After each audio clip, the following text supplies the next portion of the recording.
What's up, YouTube? It's your girl Shani, and welcome back to the Women's Palacè. First, welcome all my new subscribers. I want to thank you guys for subscribing. I'm so happy to have you guys here to be a part of the family. I want to invite you guys to go ahead and like the video and engage in the chat. It is a community, and as I will always say, I'm here for perspective. I'm all about getting down to God's truth. I'm not here to say that I'm always right, because we're all learning and we're all growing, and I'm always open for new perspective, new insight, getting down to the truth. Okay, so today we're going to be talking about symbolism. Okay, so I first want to open up with the story about Babel. I think that's what it is. The Tower of Babel, right? And this is in Genesis, I think, where it talks about how the people came together and was in unity to build the tower that's going to go up to heaven, right? And God had to come down and basically confuse their language, because in God's mind, God already considered it done because they were in unity. And that right there should tell you the power of unity. When a people come together and are united on a thing, that thing is already done, because in God's eyes, it had already been done. So he had to confuse their language so they couldn't accomplish what they had set out to do. With that being said, this is going to lead on to symbolism. Sit here and think about how frustrated and how mad these people were that they couldn't achieve what they set out to do, because now they can't understand each other.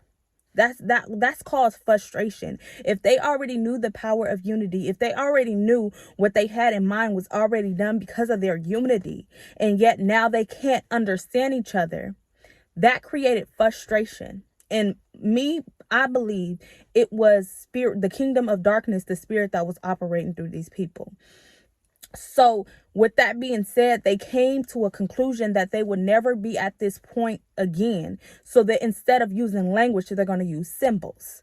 So I believe that the kingdom of darkness uses symbols. And it's clear as day. If you really look at people, if you really start to look at people and see the type of symbols they are throwing up in their pictures and stuff, it's always saying something. Things are always being said, but because you don't speak their language, you don't understand. See, I was sitting here wondering, if you were to go to like a third world country, right? Or like London, and when you get there, when you get to their territory, you don't understand their language. They can be talking about you and planning and plotting stuff against you, and you not know because you don't speak their language. Now, I want you to sit here and think about this with the enemy. We are dwelling in the enemy's territory. Why? Because he is the God of this world. This is his territory. He speaks a different symbol. Now, when you going to a different territory, my opinion, it is important to be able to understand their language, because if not, you're in foreign land, like you're open target, because you don't even know what these people are speaking about. You have no idea. You are confused. Darkness is betting on people's ignorance. Dark is ignorance, and majority of the world is ignorant. They're knowledgeable in the world's way, but in the spiritual, they are ignorant. And the crazy part about it, I did a video where I said that the enemy will tell you the truth. I have started to believe that he will tell you the truth, because he knows a lot of people is ignorant and they'll mistake it. And what I mean by this, it's a lot of things that's taking place in this world that they're speaking their language, symbolism, but because the world doesn't speak their language, he's telling you everything you need to know. He's telling you a message in the pictures, but yet you just thinking, oh, it's just a sign. Not realizing that's how the enemy rolls. And I had to sit here and think about territory, like I was talking about with London. As I said, this is not our territory. We're not from here. This is the enemy's territory. That's why he's the God of this world. And when you understand that, you will realize going into a foreign territory, it is necessary for you to be able to learn that language, so you're not being misled, you're not being misguided, that you are not being ignorant, that you are not being manipulated.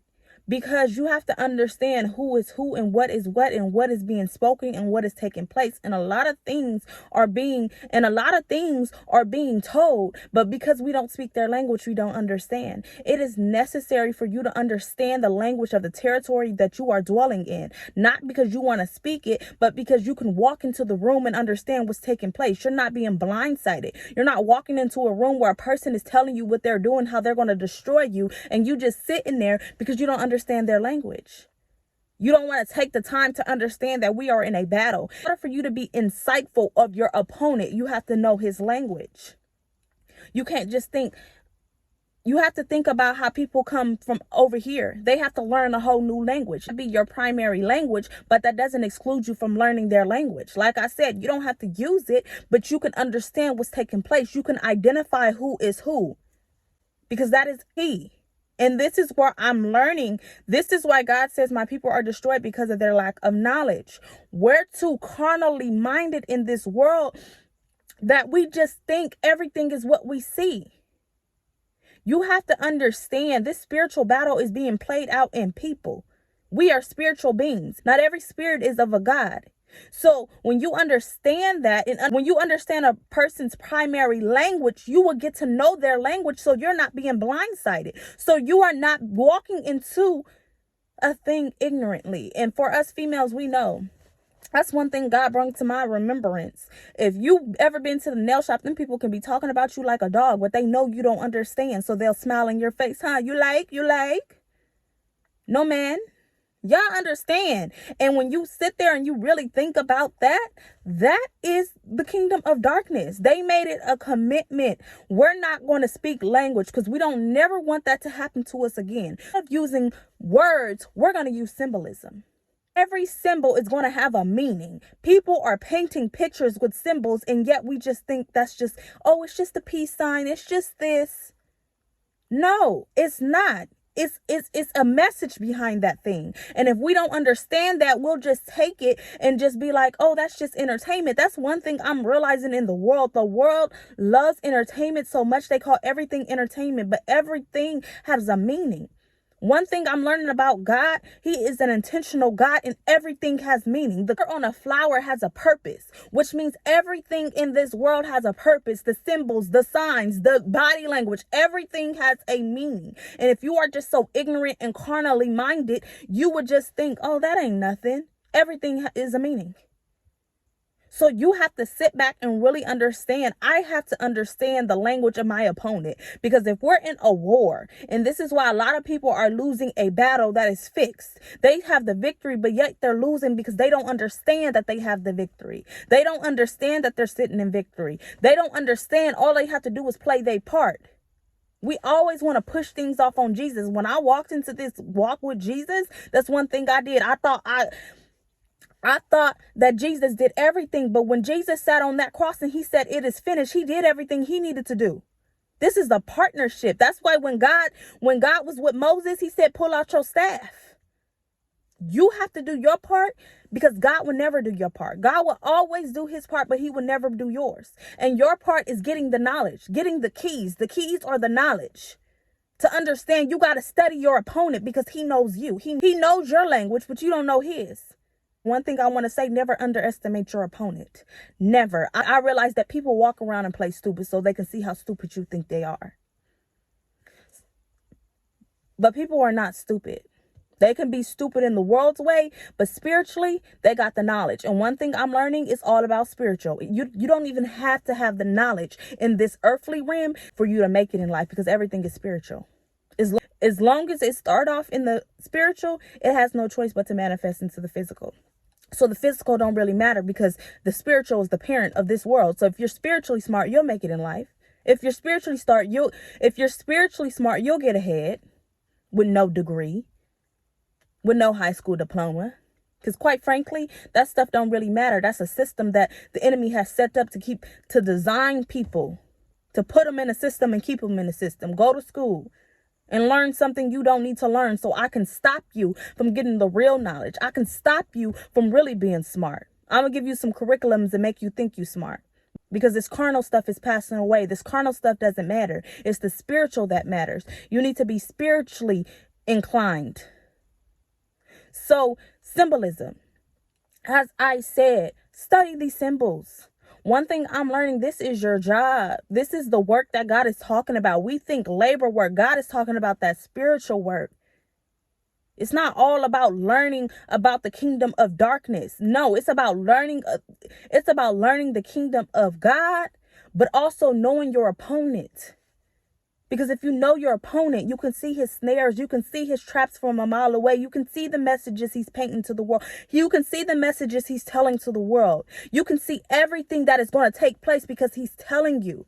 One thing I'm realizing with these movies, people think, oh, they predicted that. No. He is trying to get you to accept something. The enemy needs mankind. Okay? The angels are cut off from God. So the kingdom of darkness is thriving off mankind. And that's why mankind don't even understand their real power, because it's the power that mankind gives the kingdom of darkness that is keeping the kingdom of darkness thriving and flourishing, because people are ignorant. Like I said, they're knowledgeable in the world's way, carnally, but spiritually, they're ignorant. So when you realize that the enemy is telling you everything because he needs you to accept it, because God gave man the earth, which means mankind, a person with a human body, has to come into agreement with a spirit in order for it to come into the earth. And this is why he tells the truth. This is why he tells you what he's doing, because he needs you to accept it. And if you don't accept it, it cannot come into the land, because it's spiritual laws and principles that is put in place that if mankind don't partner with the spirit, it cannot come into this earth. And this is why God needs man to come into agreement and alignment with his plans for your life, for them to manifest. That is a word. God gave man the earth, which means mankind has power. Mankind has to come into agreement with a spirit in order for that thing to manifest into the world. So the reason why the world is the way it is today is because mankind came into agreement with it. Because the spirit cannot manifest anything that mankind don't allow. So the fact that it's a lot of violence and evil in this world means mankind came into agreement with it. And they don't even know, because as I said, and I will continue to say, mankind is knowledgeable in earthly things. They're knowledgeable in the carnal things, but spiritually they're ignorant. They're allowing the enemy to give them curriculums and say, oh, you're smart because you have this PhD and this and this and that. And they don't even realize that they don't even have the bare minimum knowledge in the spiritual realm. They're allowing the enemy to play them like a PlayStation. Think about this. How is it that Satan is the God of this world? Because mankind gave it to him in their ignorance. In our ignorance, we have given our land, something that God gave to us, to Satan. Because we're ignorant of who we are. We are ignorant and we don't know our power. We don't understand that God gave us the land. We don't understand that in order for anything to manifest into this world, that mankind has to come into agreement with it. So this is why the enemy shows you certain movies and certain things and to make you accept it. And you think, oh, I'm just watching it. Oh, you must not know what agreement is. If you don't counteract it, means you come into agreement with it. If you don't counterattack it, that means you're accepting it. This kind of went off topic, but I allowed the Holy Spirit to flow. Okay, you have to know your opponent. Because like I said, yes, you sit in victory, but God ain't never told you how long this battle is going to be. People be in this battle thinking it's going to be a 1-round fight. And you got to understand the enemy knows he's lost. So you don't think he's going to give you a run for your money? You don't think you had them people that, oh, I don't care if I'm going to lose. I'm going to give you a run for your money. I'm going to get a few punches. And that's the enemy. You got to endure. You got to be able to understand. You got to be able to know when he going to hit you with an uppercut. You got to know what's coming. And how you going to know what's coming if you don't speak his language? He speaks yours. This is the time you got to sit back and get into them books. You got to get into the Bible. You got to allow God to speak the Jeremiah 33 verse 3 things, the things that are not searchable, the things that only can be revealed through his spirit. You got to get into those, because if not, you being played and you thinking because the God of this world has put up a system to make you think you're so prideful and I'm so this and I'm so that, carnally minded. That you the it factor, not realizing spiritually you have forfeited a fight and you have been lost yourself. But because the enemy is deceiving you and putting an illusion in your face, and because of this illusion, you're living in a lie. Know your opponent and don't never underestimate him. The enemy is cunning, conniving, slick. He used subtle attacks. It's under the radar. You won't even know you didn't fail. I am realizing the enemy is very good at what he does. The Bible says he will fool the very elect if it was possible. You gotta wake up and you gotta get spiritually strapped. You gotta allow God to guide you through this land, and you gotta be able to get the information. Because God has given us the information, just like Hosea 4:6 says. I always say that my people are destroyed because of their lack of knowledge, but it goes on to say, and I'm paraphrasing, that, because you chose to reject knowledge, God left the knowledge. The keys are the knowledge. But you got to get the understanding. And then you got to lead it up to wisdom, which means you got to apply the knowledge.